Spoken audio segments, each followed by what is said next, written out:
પૂરી રામાયણનું ફળ મળે છે માત્ર આ એક શ્લોક કરવાથી. એક શ્લોકી રામાયણ.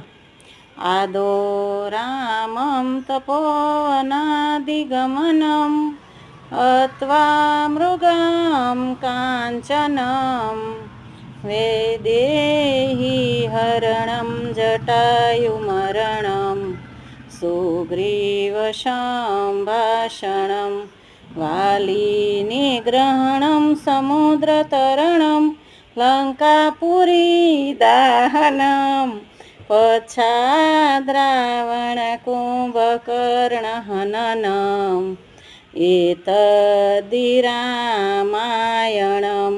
જય સિયારામ મિત્રો.